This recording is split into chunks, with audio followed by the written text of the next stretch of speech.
Hey Track Gang, what's going on in this week's episode of the Boeville in Newtown? Well, it's right over here. Stand by and we'll get into what's happening this week.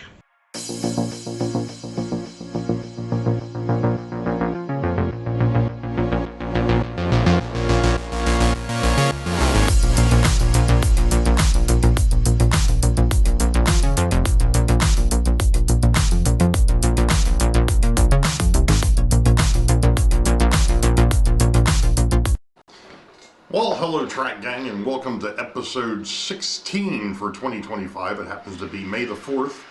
For the Star Wars fans out there, May the 4th be with you. Sorry, bad dad joke. I know. Want to get into a couple things on this episode. I've got, if you hear, you're probably going to hear it.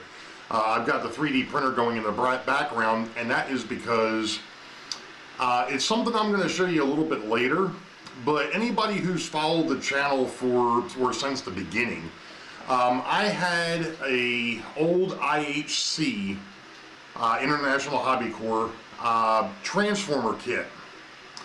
And years ago, I had taken an old Bachmann 6-axle lowboy flat car, and it was a rocket, one of those rocket flat cars.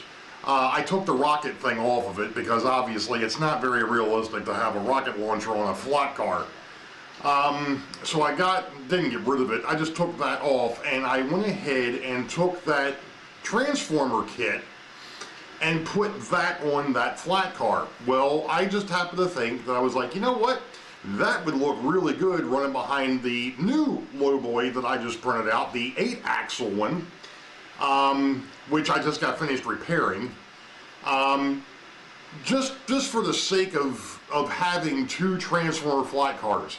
And like I think I may have mentioned in the previous episode, what my thoughts are is to run what they call a special train that would happen probably around 95-98%, or I shouldn't say 95 to 98, it would be 3 to 5% of the time. So in other words, harkening back to something that Jimmy had brought up over DIY and digital, is instituting a random generator that would have that train or that particular consist end up on the railroad.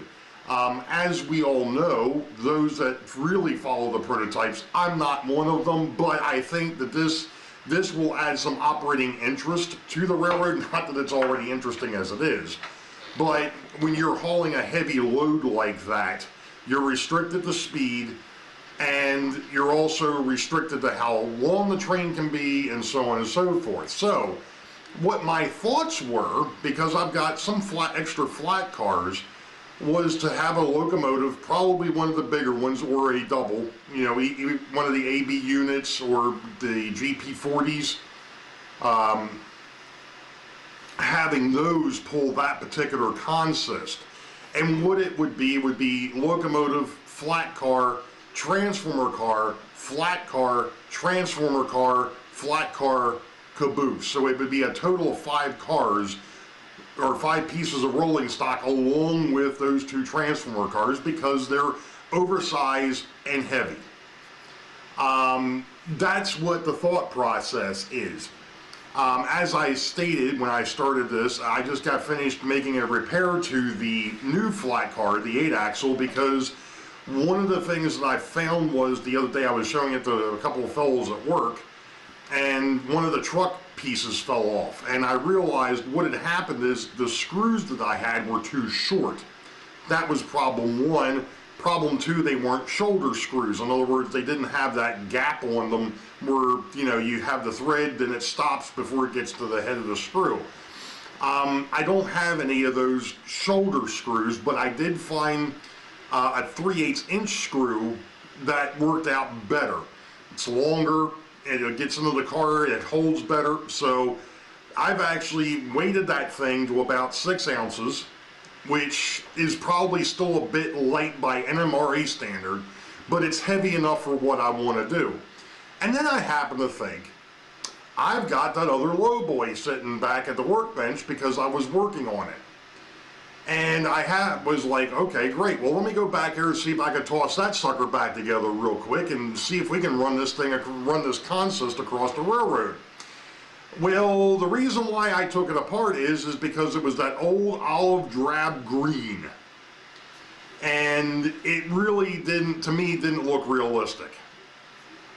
So I had painted it primer gray because I had all that primer gray from when I was doing all the other work. So I was like, I'm just going to shoot this with the primer gray and then I'll figure out what color. Well, to be honest, the primer gray looks freaking awesome on that transformer. Then I went to put it back on the car. Now, like I was saying, for those that have followed the channel for any number of years, you know that I broke that car. It had tie downs on it. I broke the tie downs. I made my own. They're made out of the wire that the ground conductor that comes out of that 5-conductor wire that I've got, which was all well and good, but it's thin. And then I happened to think, wait a second, you just got finished printing out 3D tie downs for the other car. You know, the old wheel starts turning, and well, right now I'm printing out 6 more tie downs, and I'm going to modify that car and use those. Now, obviously, it's going to need to be painted and so on and so forth. I get it. And the other car still needs to be painted. And I do appreciate the community, namely Sparky107, who is, shall I say, invested in the electrical world as far as high voltage stuff goes. And he explained to me in a comment in episode 15 that painting the car blue isn't a bad idea, and that the transformers, if I'm sticking to my era of 50 to 70, 1950 to 1970, they would probably be gray instead of the green. Okay, fine. So that's what I'm going to do. Like I said, I've already painted the other one gray. That was painted a long time ago. When I actually get to painting that car, I'm going to paint it the same B&N blue that I have on the front of the FP7s. And that's what we're going to have. So that'll be blue. The weights I might make yellow. The transformer itself will be obviously gray. And I don't know what I'm going to do as far as the cradle that thing sits on, as to what color I'm going to paint that yet. That's another, as Steve P87PSAP asked me, he says, don't you have enough projects going on? I'm like, well, I said, if I finish one, I said, I'm going to feel like I need to find something else to get into. So having multiple things on the bench isn't a bad idea, I guess, to a point. Anyway, in other news, yesterday was the, dare I say, spring show for the Great Scale Model Train Show. It was, to me, it wasn't, I don't know if it was because I got there later. I got there at about 10:45. It didn't seem like it was as well attended yesterday as it was if it was earlier in the month of April. I understand the reason why it was out so far. You know, we had Easter, which pushed things out. I think they had some other shows that were going on, and that's the reason why it was pushed to the first weekend in May. You know, by May around here, people aren't thinking about model railroads. They're thinking about going outside and doing their gardening, getting the house set up, getting everything ready for barbecues and swimming pools.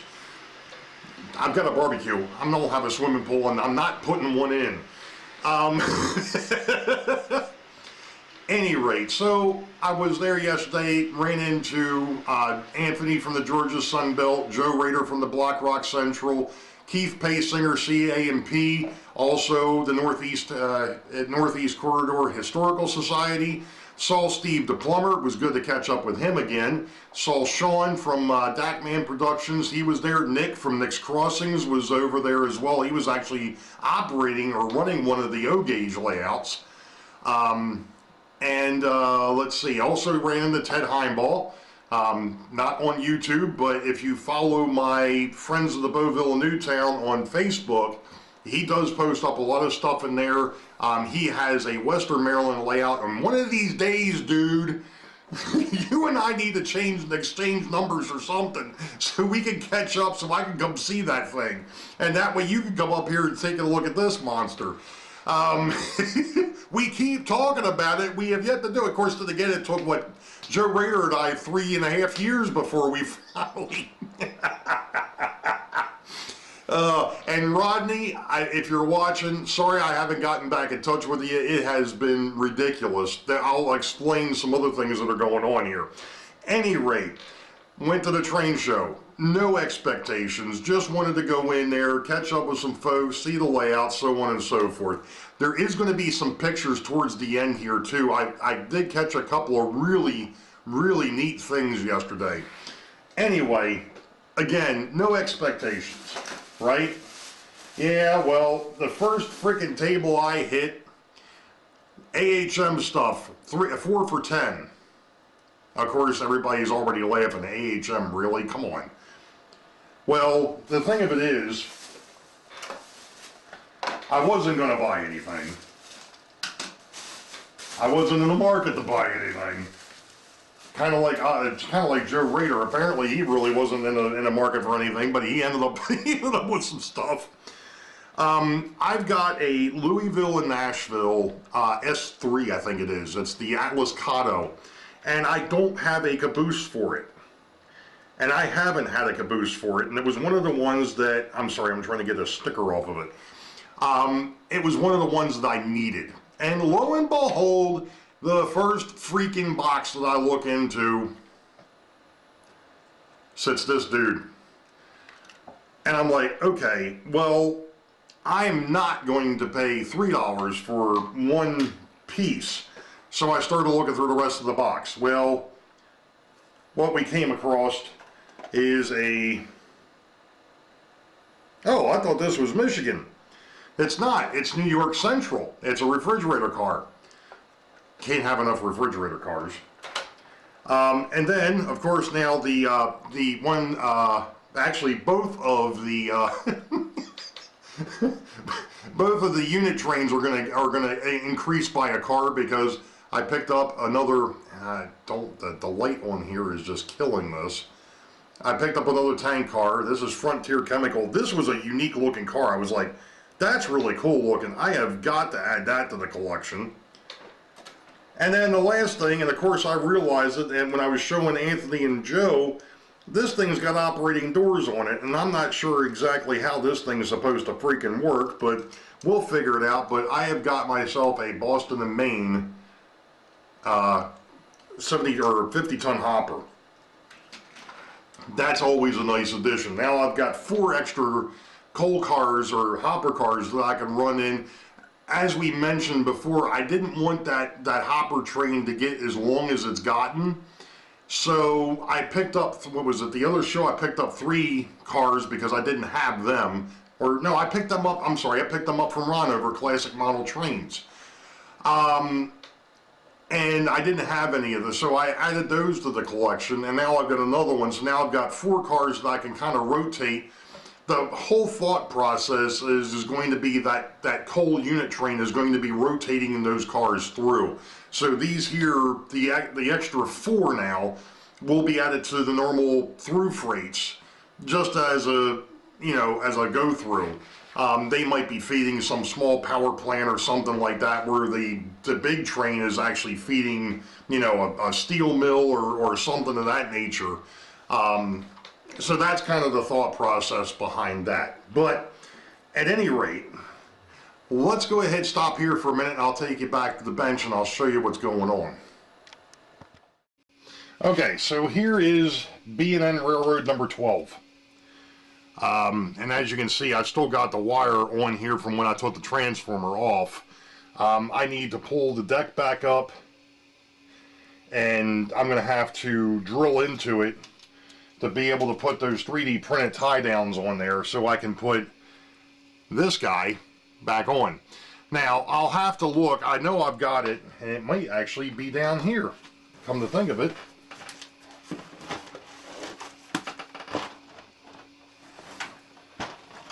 Well, what do you know? How lucky can I get? That transformer came from that kit. Transformer station. This was stock number 2015. And this is the color that it used to be. This wonderful olive drab green. So, like I said, I painted it gray, the one that I had already built. One of the things that I was looking at, this here is, I'm not sure what exactly, maybe Sparky can explain what that's supposed to be, or be for, but that's another piece to the puzzle. And then there was one more piece. I have no idea where it got off to, unfortunately. There was another part to this, and it may have disappeared a long time ago in a galaxy far, far away, since we're on, yeah, since we're on Star Wars Day here. Oh, I am terrible, but I have no idea what happened to the other piece to that. It was a, that was another smaller transformer, is what it was. But I have no idea where it got off to. I thought it would be over here on the bench with the rest of the stuff, but apparently, somewhere along the way, it vamoosed. It disappeared. And that's not very kind. I wonder if... No, it wasn't underneath the door. Alright, well, it's a good thing I've got spare parts. That kind of irks me that I haven't done anything over here in a long time to make that piece just up and disappear, unless I have it over here at the paint booth. You know what? Oops. It was over at the paint booth. Well, there you go. So, not sure how much of this I'm actually going to show, because it's fairly straightforward. But at any rate, I figured I'd show you what was going on over here at the bench. One of the things that I do need to do is I need to get a hold of, for the caboose, I need to get a hold of some more KD 148s, because I am completely out. And they're the only ones that seem to really work in the AHM stuff. So it is what it is. But yep, I'm going to go ahead and probably work on this a little bit. I am going to show you some stuff that I am working on out at the layout, because obviously that is a major project that is going on that I would like to have done, dare I say, before October. So, any rate, I'm going to hop to it here. If anything comes up between now and then, the camera will be back on. We'll talk at you in a bit. Okay, Trek Gang. It's the 5th of May, Cinco de Mayo. I actually came across something that I hadn't planned on. Of course, typical. Messing around with the Transformer cars. And I'm not talking about Optimus Prime and Megatron and all that stuff, but for those of us that are old enough to remember those, yeah, anyway. I came across a problem that I wasn't prepared for. I fixed one, but then came across another. Let me swing you over here to the bench, and I'll try to explain this as best I can. Okay, so here we go. I got this car set up now with the tie downs. There's a problem. The tie downs are too close to the transformer, because if I go ahead and I put the thing, the other print, this is the other, I printed out another one of these transformer, I don't know what you want to call it, cradles or tie downs. Okay, well, the problem is there's actually two problems. Problem one is the fact that this is way too short. it won't fit over the connection points on the end, which it kind of needs to. I kind of need it to go over the whole thing. Okay, so what I'm doing is I'm printing out yet another one of these right now on the 3D printer. With that, if I make this longer, it's now these tie downs that I put in are not going to be in the right spot. It's not a big deal. It's not a problem. So I'm going to go ahead and print out 6 more of those. I only need 4, but I've only got 2 left. So I need to print out another strip of 6. And then I'll drill the holes, because what I did to get those in is I actually found a drill bit that is the same diameter as the hole of the 3D print as it comes off, which worked out perfectly. Those are now glued into the plastic. They're not going anywhere. But, of course, we have one other little problem. And that is the fact that I have another little transformer box, this guy, that needed some place to go. And I've also got this, I don't know what the heck this is. And then I got to thinking, which is obviously dangerous, of course. I still have, because of the way the IHC did the stock number 2015, they send you 2 of everything in this box. So there's 2 transformers, or 2 large transformers, 2 of these little things, or 2 of the little ones, and then 2 of these racks.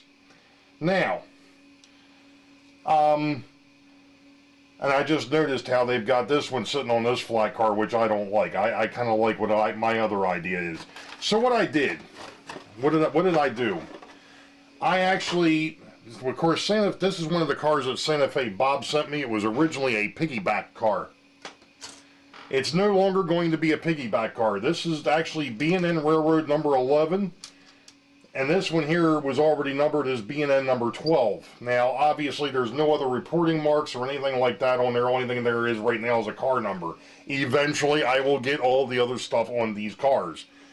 But, thinking about this, what I'm going to do is I'm going to build the other set of those, the other little transformer, and I'm going to put them on this car. So this, along with that one, the big transformer, and the other gigantic transformer on the other low boy, will make up that low-speed freight train that I've been talking about. The one that'll show up on the layout maybe every 3 to 5% of the time. You know, because it's going to be under restricted speed, and this stinking tripod, I really need to replace this someday. You know, the one that'll be under restricted speed, so on and so forth. So that's what the plan is. It may not be 100% prototypical, but it's how the B&N's going to do it. I think it's going to work out good. So like I said, I'm printing out another one of these cradles, so that way I can cut this one and extend it past, and then I'll put the other 4 tie downs on that bigger flat car, the number 12 flat car, and then we'll go from there. Like I said, is it perfect? No, probably not. Will it work? Yeah, I think so. Like I said, I'd still like to know what the heck this rack is. I have no idea what that does in the high voltage AC world. I'm sure that Sparky will let me know. I'm probably already mentioned that once before. But at any rate, obviously that rack needs to be painted. That'll be something else that'll have to get done. I'll have to paint the other little transformer when I get it built in the other rack. But I think this is going to be cool. So it would be like an idler flat car. Actually, it might be the small transformer flat car with the rack. Then an idler flat car, maybe the bigger low boy, another idler, and then the B&N number 12. So it would be 11. I may end up calling that other one, dare I say, B&N number 13. Whoa. I'm tempting fate there. But yeah, so they'll be numbered that way, because I do have another piggyback flat out there. That's number 10, or B&N number 10. That was another one that came from Santa Fe Bob. That one I'm going to leave as a piggyback car. But number 11, number 12, and then of course B&N number 13, which is what we're going to start calling the 8-axle. Yeah, that'll... I think this is going to be a neat looking train once I get it all together and get it all painted, but there's something else that I want to do, so we'll be back in a minute.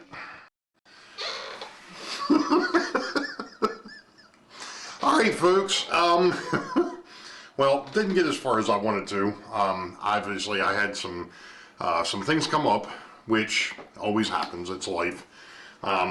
We got some yard work that's been going on. Namely because a friend of ours had some river rock that they wanted to have gone, and I said I'd take it. Well, I've moved 30 buckets of river rock. And he's still got more. But anyway, so the reason why I was laughing when I just started this is the fact that I was looking at the schedule and realized that this weekend I've got Sidetrack Sunday. Yeah. The shuffle never ends. So with that being said, obviously I've got Sidetrack Sunday this week. I will make sure I get an update out for the show on Sunday evening. 8 p.m. U.S. Eastern, as always. So that will be that. I'm hoping, I actually did take all the houses off of the north end of Wykert Hill, and I started messing around with some stuff on the backdrop, and I wasn't happy with it, so I backed away again. Like I've been saying, it's one of those things, I want this to be right, and I don't want to rush it. So I think the biggest thing that I'm going to do next is probably go ahead and just start painting some stuff on the backdrop, or drawing it in, however you want to call it, and going from there. And if it don't look right, then I'll just paint over it and we'll start over. Because of the fact that it needs to be somewhat organic, but I also don't want to screw it up. I did print out some more parts for that other Transformer car. I have not worked on that anymore.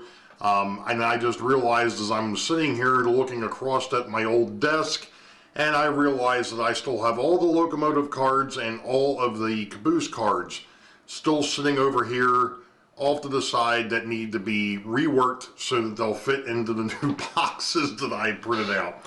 So that'll be another project. I should be getting this week my KD couplers that I ordered. Those should be here, so I can go ahead and do the conversion on that refrigerator car and on the caboose. That'll be good. But other than that, you all know the deal. Wait for the highball. Green tracks ahead. Be safe. God bless. We will catch y'all next time. See ya.